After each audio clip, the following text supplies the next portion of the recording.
Assalamualaikum warahmatullahi wabarakatuh. Agak kareba sahabat UMSI. Selamat datang di UMSI Podcast, ruang inspirasi Kampus Merah Universitas Muhammadiyah Sinjai. Alhamdulillah teman-teman, kali ini kita kembali menyapa pemirsa yang ada di luar sana, tentu dengan informasi terkini, yaitu terkait penerimaan mahasiswa baru Universitas Muhammadiyah Sinjai tahun akademik 2026-2027. Kali ini telah hadir di tengah-tengah kita Rektor Universitas Muhammadiyah Sinjai, Bapak Profesor Dr. Umar Congge, SOS MSI. Ya. Assalamualaikum warahmatullahi wabarakatuh, Bapak. Apa kareba? Waalaikumsalam warahmatullahi wabarakatuh. Oke, kabar baik. Alhamdulillah, Prof, atmosfer kampus kita sedang sangat bersemangat ya, karena kemarin UMSI baru saja melakukan launching penerimaan mahasiswa baru tahun akademik 2026-2027. Mungkin ya bisa diceritakan sedikit bagaimana Prof melihat antusias kepala sekolah pada peluncuran penerimaan kemarin pada tanggal 24 Desember. Silahkan. Ya, baik, sedikit saya memberikan gambaran tentang antusiasme dari para kepala sekolah menghadiri launching PMB kita di UMSI, yaitu kemarin pada tanggal 24 Desember 2025. Jadi acara launching itu adalah merupakan kebiasaan atau tradisi akademik di dalam rangka penerimaan mahasiswa baru yang kita memang sudah menjadi agenda. Jadi dari sejak awal, jadi sebelum mereka melakukan ujian akhir di sekolah, itu kita sudah melakukan launching PMB, karena kita menyadari bahwa memang launching PMB itu seharusnya tidak boleh di akhir penerimaan dari perguruan tinggi negeri, tetapi kita juga harus bersaing. Itu menunjukkan bahwa kita memang ini mampu bersaing dengan perguruan tinggi dan melakukan penerimaan mahasiswa baru di awal. Dan saya kira untuk mendukung kelancaran dan suksesan penerimaan mahasiswa baru di UMSI itu, ya tentu tidak boleh kita atau tidak bisa kita hanya melakukan dengan sendiri, tapi harus berkolaborasi dengan berbagai pihak dan stakeholder, termasuk pemerintah tentunya di sini, dan lebih khusus lagi tentu membangun jejaring dengan para kepala sekolah dan juga mungkin kepala dinas atau yang mewakili kepala dinas di wilayah 3 Kabupaten Bone dan Kabupaten Sinjai. Tentunya kita mengharapkan dukungan agar supaya PMB kita ini bisa lancar, dan tentu kita mengharapkan agar supaya para kepala sekolah yang kita undang itu adalah bisa berkontribusi di dalam rangka mendukung kegiatan PMB kita. Lalu kemudian kita juga sembari itu melakukan MOU dengan para kepala sekolah, bukan hanya untuk PMB tetapi banyak hal, mungkin juga sekolah-sekolah itu bisa kita jadikan sebagai tempat untuk mereka magang, KKN, dan berbagai kegiatan-kegiatan akademik lainnya. Yang jelas bahwa tujuan kemitraan kita bangun ini di dalam rangka untuk meningkatkan dukungan dan partisipasi perguruan tinggi terhadap pengembangan sumber daya manusia kita, ya terutama di Kabupaten Sinjai dan sekitarnya, termasuk Kabupaten Bone, Kabupaten Bulukumba, dan Kabupaten Kolaka di Sulawesi Tenggara. Saya kira begitu. Wah, luar biasa banget ya Prof ya.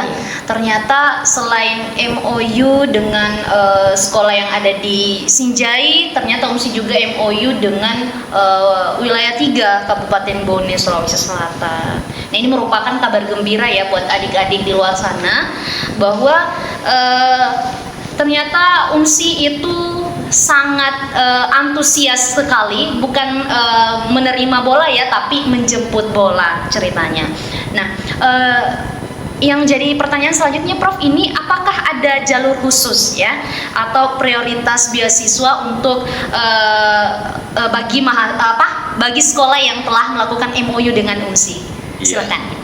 Jadi kalau kita bicara tentang beasiswa bagi calon mahasiswa, kita kan ada beberapa kategori beasiswa yang kita luncurkan. Ada juga bantuan dari pemerintah melalui KIP ya. Kemudian ada juga dari pihak perbankan yang memberikan juga bantuan beasiswa, dan juga ada beasiswa internal, dan ada juga beberapa beasiswa yang kita berikan kepada calon mahasiswa atau mahasiswa kita dari ada beberapa perusahaan-perusahaan baik itu BUMN maupun swasta. Itu kita bermitra dan selama ini sudah berjalan, sudah bertahun-tahun kita lakukan itu, dan itu saya kira sangat membantu kepada perguruan tinggi dan juga membantu kepada masyarakat kita. Tapi yang jelas bahwa sekolah-sekolah atau kepala sekolah yang kita atau mitra kita itu ada semacam prioritas atau mungkin ya katakanlah dispensasi atau keringanan atau apresiasi yang diberikan kepada mereka agar calon-calon mahasiswa yang direkomendasi oleh sekolah-sekolah yang kita telah membuat kerjasama itu, kita akan memberikan semacam mungkin diskon ya. Jadi kalau yang lain itu tidak diskon atau 100%, mungkin ya katakanlah mungkin 25% atau mungkin 50% kita berikan diskon. Ya jelas ya, kita kan punya PMB ini kan ada penerimaan mahasiswa baru dengan jalur reguler, mahasiswa murni atau mungkin apa katakanlah jalur umum, dan ada juga yang jalur yang kita buat itu namanya jalur RPL ya, rekognisi pembelajaran lampau, dan itu sudah berjalan kurang lebih 3 tahun di kita, dan itu alhamdulillah jumlah peminatnya juga banyak. Dan RPL ini memang ada sedikit dispensasi, dan itu disesuaikan dengan ketentuan perundangan yang berlaku bahwa bagi orang yang bersyarat untuk mendaftar menjadi calon mahasiswa di RPL itu bisa dengan ketentuan ada beberapa mata kuliah yang dianggap disetarakan atau mungkin dikonversi, dan itu ada jalurnya, dan itu bahkan kita sudah memiliki alumni. Dan bagi mahasiswa reguler ya banyak lagi keringanan-keringanan yang kita berikan, model-model, ada model siswa berprestasi, ada yang menjalur mungkin apa persyarikatan, ada jalur bebas tes dan seterusnya, dan itu sudah berlangsung. Nah, saya kira seperti itu yang kita lakukan. Wah, luar biasa juga ya, terkait dari strategi, kemudian jalur sudah Prof sebutkan, kemudian beasiswa, ternyata bukan hanya kartu Indonesia Pintar, ternyata ada beasiswa internal, beasiswa persyarikatan juga ada. Nah, teman-teman yang aktif di persyarikatan, tentunya yang di SMA itu ada IPM, Ikatan Pelajar Muhammadiyah, boleh tuh nanti pendaftarannya jalur persyarikatan. Dan biasanya bebas tes ya Prof ya? Iya, dia bebas tes kan. Ini ada beberapa rekomendasi dari pimpinan cabang, rekomendasi dari pimpinan ranting, itu kita berikan apresiasi, dan bahkan ya ada beberapa yang kita diskon, dia punya uang kuliah, ada potongan-potongan dalam jumlah tertentu. Ini memang salah satu bentuk apresiasi yang dianjurkan oleh pimpinan pusat Muhammadiyah kepada kita pengelola perguruan tinggi, bahwa harus ada apresiasi dan bentuk keringanan dalam rangka meringankan beban daripada orang tua yang akan melanjutkan di perguruan tinggi Muhammadiyah Sinjai. Luar biasa. Ini Prof, kemarin tahun akademik 2024-2025 itu ternyata untuk alumni S1 UMSI itu ternyata untuk mendaftar S2 itu ada diskon ya Prof. Apakah masih berlaku tahun 2026 nanti? Iya, saya kira masih. Jadi memang ada salah satu apresiasi dan gebrakan yang dilakukan oleh UMSI di dalam rangka tetap memberikan bantuan kepada alumni kita, terutama yang berprestasi, untuk melanjutkan pendidikan di jenjang serata 2 atau S2, khususnya di jurusan administrasi publik. Itu kita berikan keringanan 50% untuk BPP, biaya pembangunan. ya, biaya pembangunan. Itu bagi alumni yang ingin melanjutkan itu kita diskon. Kalau misalnya dia 3 juta, maka kita diskon menjadi tinggal 1,5 misalnya seperti itu, contoh 50%. Dan saya kira ini kita akan berlanjut terus, dan yang tidak kalah menariknya juga, yang kalah pentingnya juga ada kebijakan yang dibuat oleh Muhammadiyah, institusi kita perguruan tinggi Muhammadiyah khususnya UMSI adalah bagi mereka yang berprestasi biasanya kita rekrut untuk menjadi ada pembinaan, mungkin calon staf atau calon dosen dan sebagainya, dan itu juga kita berikan bantuan berupa keringanan-keringanan dalam rangka melanjutkan pendidikan, baik itu di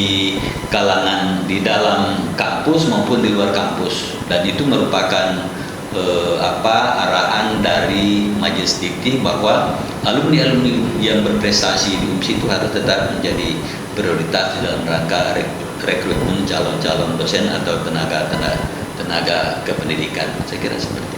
Baik Prof, terima kasih. Nah, selanjutnya Prof nih, selain karena telah melakukan launching kemarin, kemudian bagian PMB selanjutnya ini ngapain lagi nih Prof? Apakah kembali turun ke sekolah-sekolah atau bagaimana? Silakan. Iya. Jadi PMB itu kan penerimaan mahasiswa baru, ada timnya, dan itu sudah dipastikan bahwa mereka ini akan turun ke bawah untuk melakukan sosialisasi.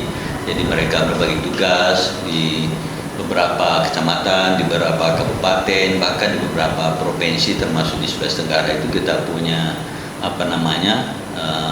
lokasi untuk melakukan promosi, karena memang juga kebetulan di Sulawesi Tenggara itu banyak orang-orang Sinjai yang merantau ke sana, sehingga mereka kita coba dekati agar supaya anak-anaknya mereka sekolahkan, dan bahkan dari sana, dari Kabupaten Kolaka itu ada beberapa mahasiswa kita yang kita berikan beasiswa, dan bahkan sudah ada beberapa yang selesai. Jadi karena di PMB itu ada timnya, maka mereka itu sudah berbagi untuk melakukan sosialisasi pendekatan, dan bukan hanya melakukan sosialisasi tentang PMB, tapi ada juga kegiatan-kegiatan sifatnya kontributif terhadap pengembangan kegiatan akademik di sekolah-sekolah, baik di SMK maupun di SMU dan mungkin di madrasah aliyah swasta juga. Selain itu di MAN itu kita lakukan promosi dan sosialisasi, karena mereka bisa saja mereka tidak mendaftar di UMSI karena mereka tidak tahu bahwa di UMSI itu ada berbagai macam jurusan. Di UMSI itu ada 3 fakultas. Ada Fakultas Sospol yang terdiri atas 4 prodi administrasi publik, prodi ilmu pemerintahan, prodi ilmu perpustakaan, dan bisnis digital. Di Fakultas Pertanian itu ada 4 prodi. Prodi yang pertama adalah peternakan, prodi kedua MSTP, prodi ketiga agroteknologi, dan yang prodi keempat adalah agribisnis. Sementara di Fakultas Teknik itu adalah fakultas yang masih sangat baru, tetapi mahasiswanya juga tidak kalah banyaknya. Di sana ada perencanaan wilayah dan kota, kemudian ada RPM, rekayasa teknik mesin, ada teknik listrik, dan itu adalah vokasi. Kemudian ada STI Sistem Teknologi Informasi. Ini juga menjadi jurusan yang baru, dan itu memang kita batasi. Jadi jumlah mahasiswa yang kita terima itu tidak hanya sampai 2 kelas saja.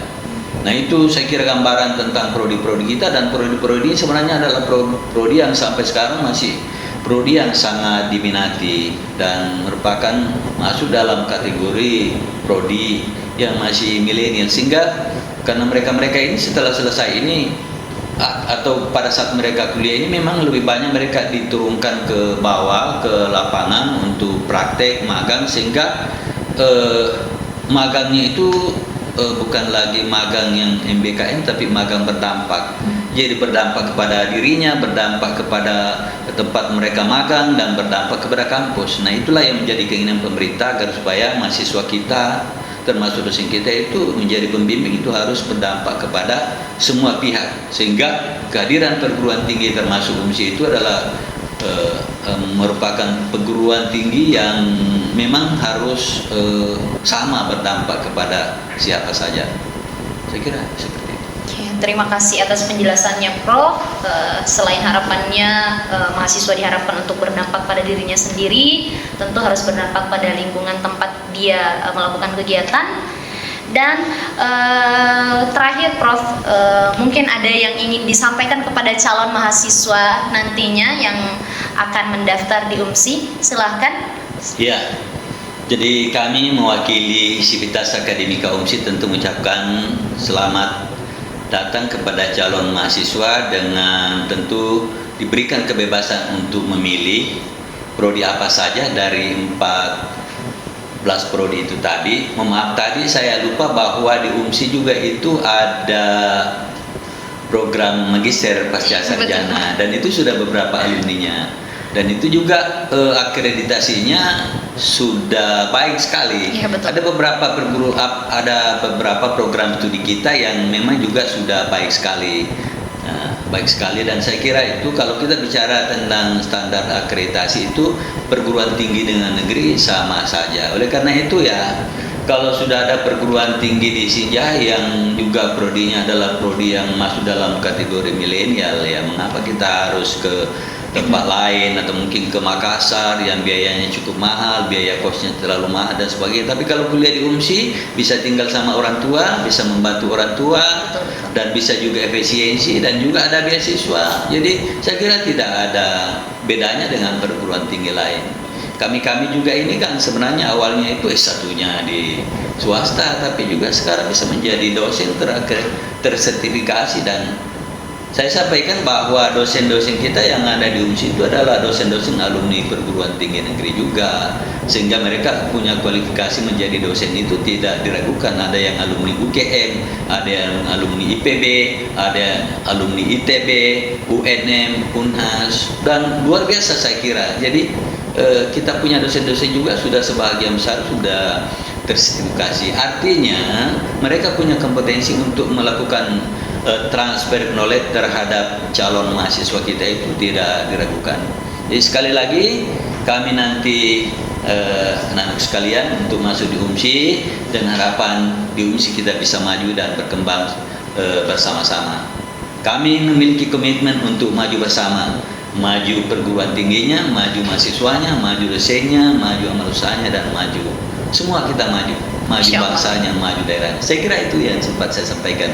Iya, terima kasih Prof atas kesempatan telah berkesempatan hadir pada sesi podcast kali ini. Semoga kita semua senantiasa sehat, semoga langkah kita selalu diberkati oleh Allah Subhanahu wa taala. Semoga Prof juga senantiasa sehat. Amin. Terima kasih. Baik, mungkin cukup sekian podcast kita pada hari ini, teman-teman. Kami tunggu calon mahasiswa kita, apalagi yang telah melakukan MOU dengan Universitas Muhammadiyah Sinjai. Tentunya ada diskon, dan selalu pantengin info menarik UMSI terkait penerimaan mahasiswa barunya. Kami tunggu semua bergabung di kampus Merah Maron Universitas Muhammadiyah Sinjai. Mungkin Prof kita akan sama-sama mengatakan UMSI maju bersama di sesi terakhir ini dengan hitungan 1, 2, 3. UMSI maju bersama.